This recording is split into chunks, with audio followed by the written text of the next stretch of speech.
Olá, meus amores! Tudo bem com vocês? Bom, dicas da loira Enem Fácil dessa semana vai ser sobre tabela periódica. Vamos lá? Olá, meus amores! Tudo bem com vocês? Bom, hoje vamos falar sobre tabela periódica, conceitos básicos. A origem e organização da tabela periódica, pessoal, passou por várias tentativas de organização, vamos dizer assim.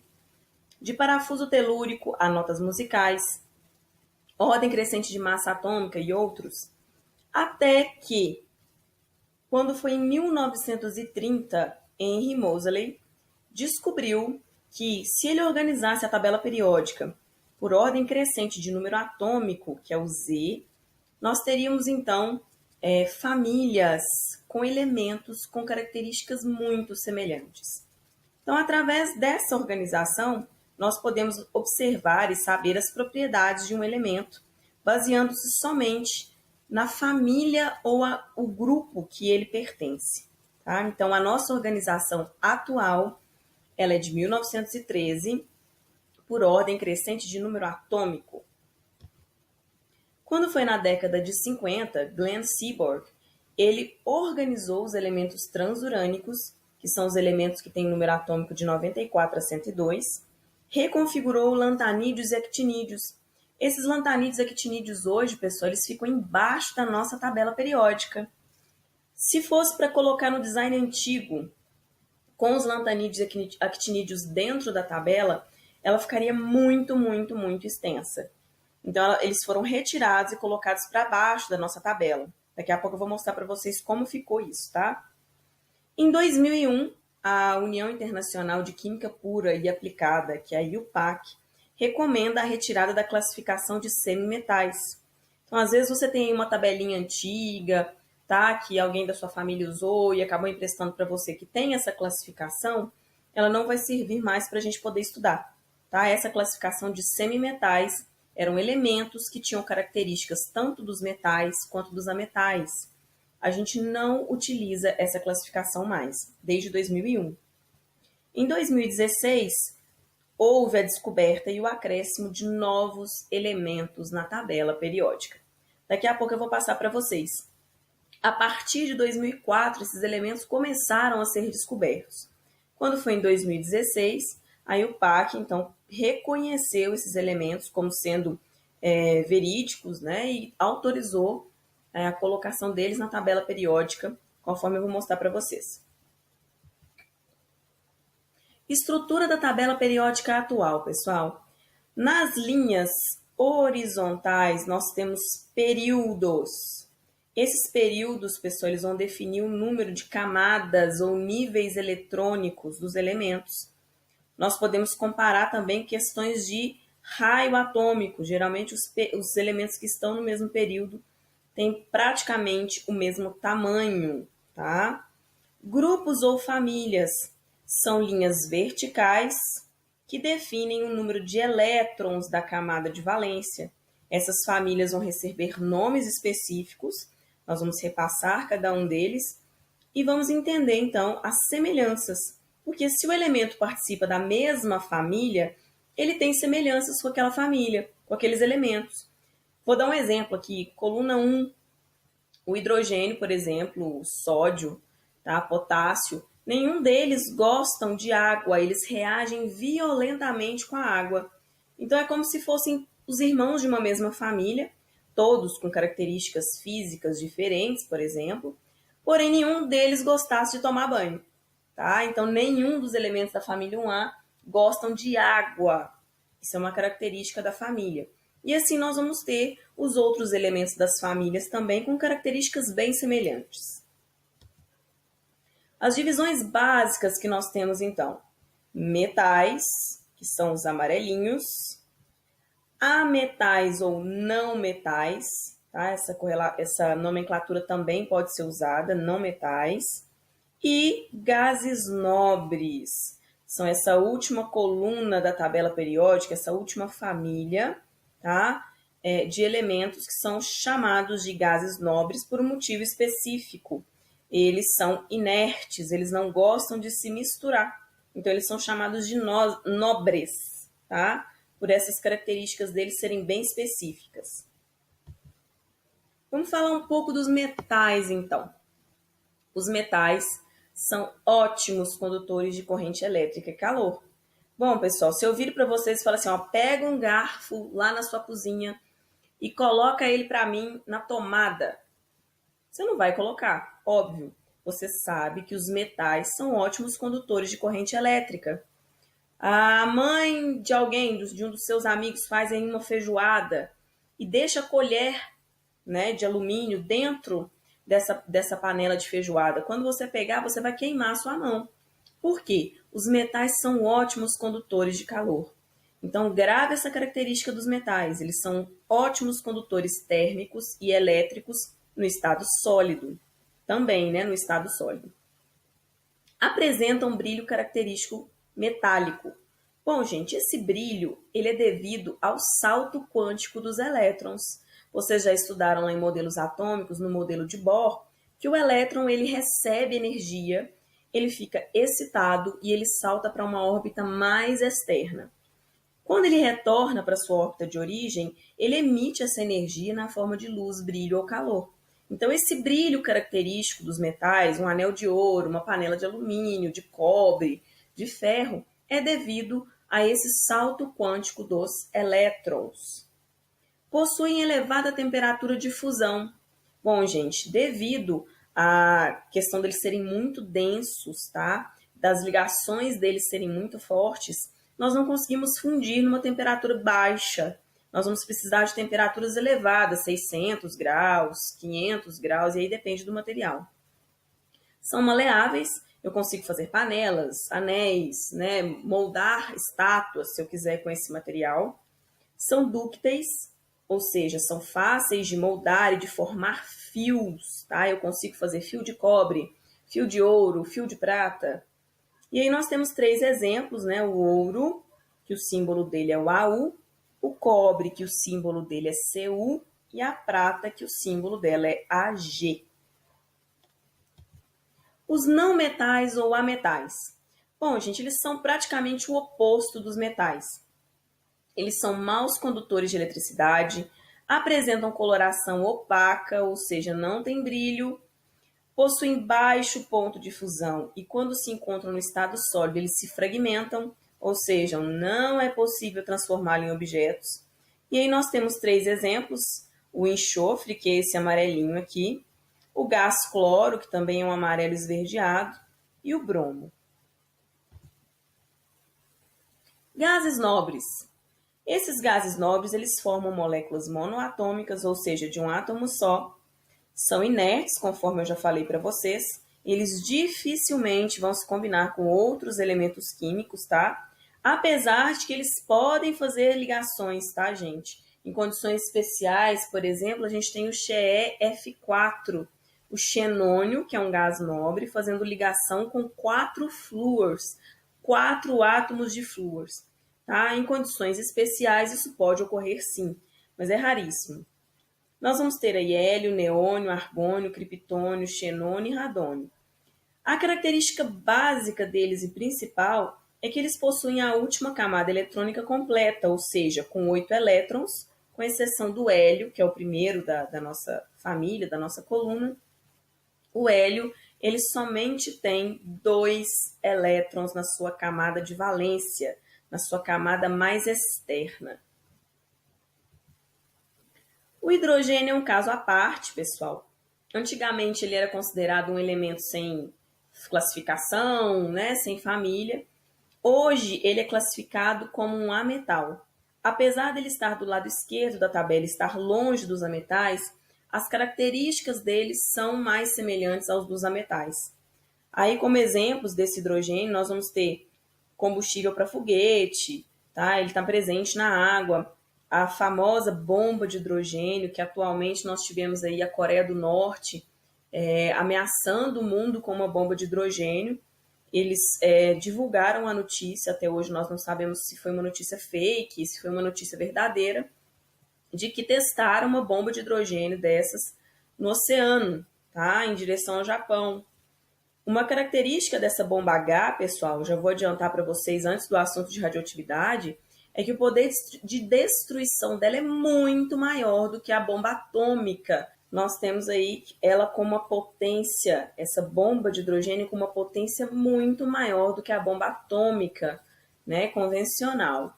Uma questão é que ela é considerada uma bomba limpa, porque ela não emite depois a radiação, tá, pessoal? Então ela não causa câncer, ela não contamina o ambiente. Porém, o poder de destruição dela é muito maior.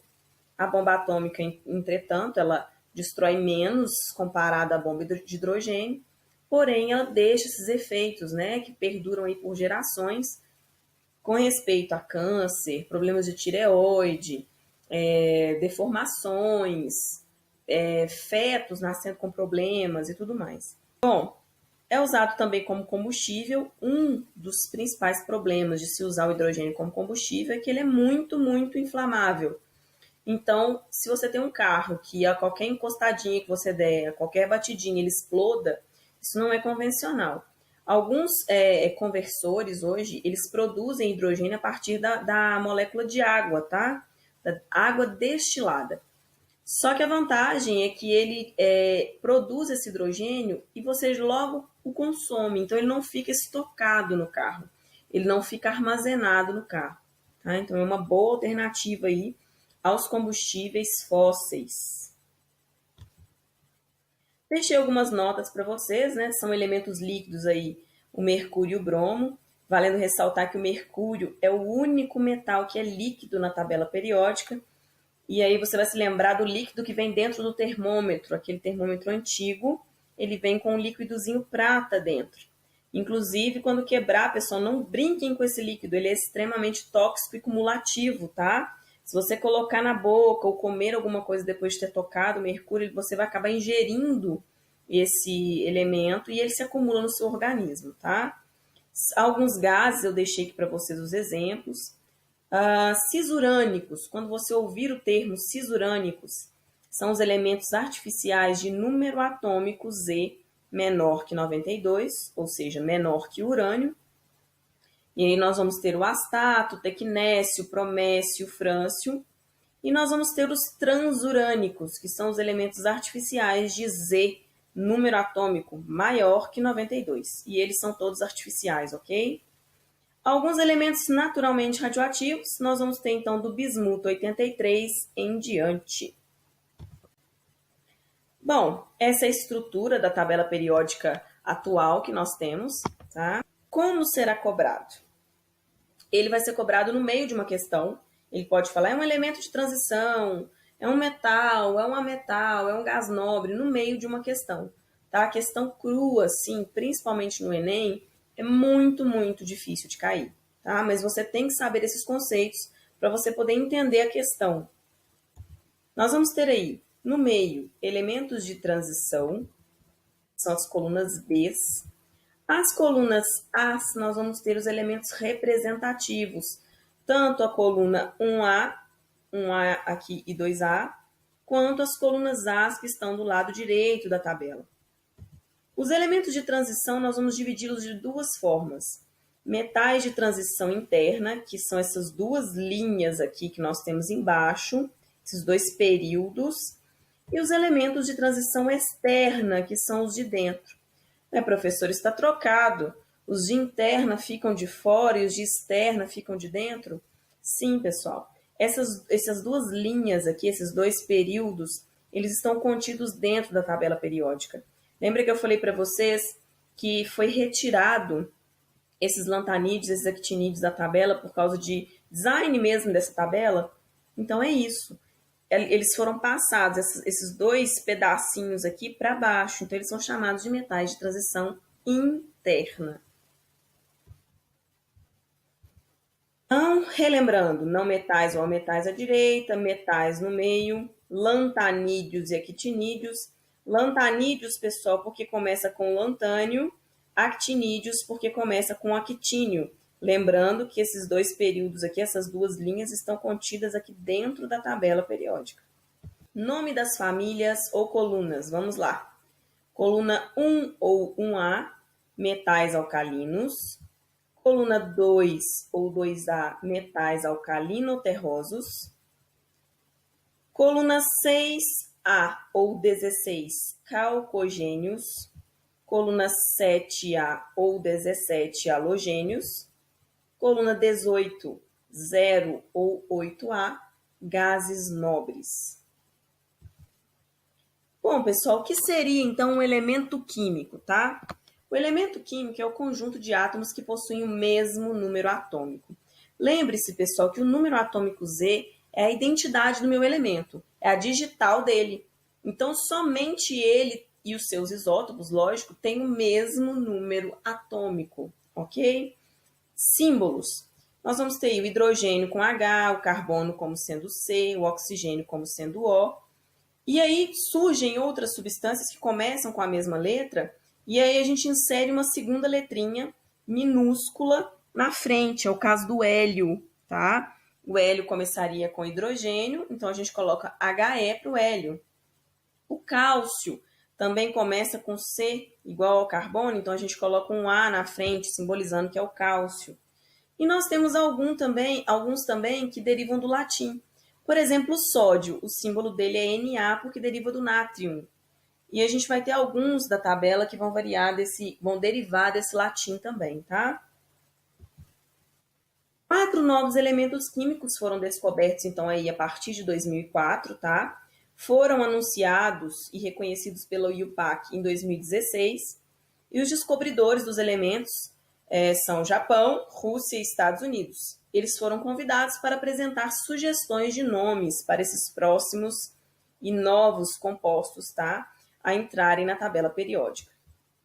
Os nomes são o número atômico 113, tá? Na tabelinha periódica aqui embaixo, ó, ele estava com um símbolo aqui de UUT, ele recebe o nome, então, de niônio. Vai ser substituído por esse aqui, ó. O 115, que estava com UUP, recebeu o nome de moscóvio e ele vai ter o símbolo MC.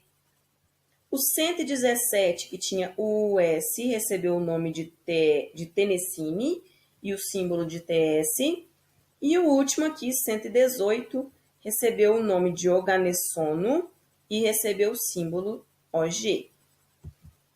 Características básicas desses novos elementos, gente, eles são todos sintéticos, tá? Não conseguimos encontrá-los na natureza. Outra coisa, foram produzidos por aceleradores de partículas, ou seja, por bombardeamento de partículas atômicas, pessoal. Então, eles são bastante instáveis e radioativos, ok? Na natureza, então, nós não conseguimos encontrá-los porque eles são sintéticos, produzidos em laboratório. Eu deixei aí para vocês algumas características de cada um, se você tiver a curiosidade de saber. É só você dar uma pausa aí no nosso vídeo, tá? E ler as características desses elementos. Nós vamos ter o primeiro, o niônio. O segundo será o moscóvio. O terceiro, tennessino. E o quarto, o oganessono. Dê uma pausazinha aí se você se interessar e dê uma lidinha nessas características desses novos elementos. Bom, pessoal, para ajudar aí, no Enem nós não temos tabela, tá? Então, para ajudar vocês, quem quiser, pode se utilizar aí de umas regrinhas que a gente encontra até na internet para guardar essas colunas, tá? Quais são os elementos que estão nas colunas. Então, exemplos aí, metais alcalinos, que é a coluna 1A ou 1. Nós vamos ter aí o lítio, sódio, potássio, rubídio, césio, frâncio.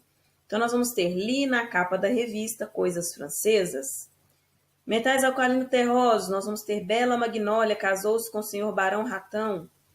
Bom, gente, isso ajuda vocês, por exemplo, nas funções inorgânicas, quando a gente vai lá classificar, quando a base é forte, quando ela é fraca, a gente localiza pelas colunas da tabela periódica. E como no Enem a gente não tem tabela periódica, o pessoal fica bem perdido. Então, na verdade, isso aqui, para quem quiser, ajuda bastante, tá? Coluna 3A, nós vamos ter lá, bonitos alunos gatinhos indo telefonar. Coluna 4A, comi siri gelado sem problemas.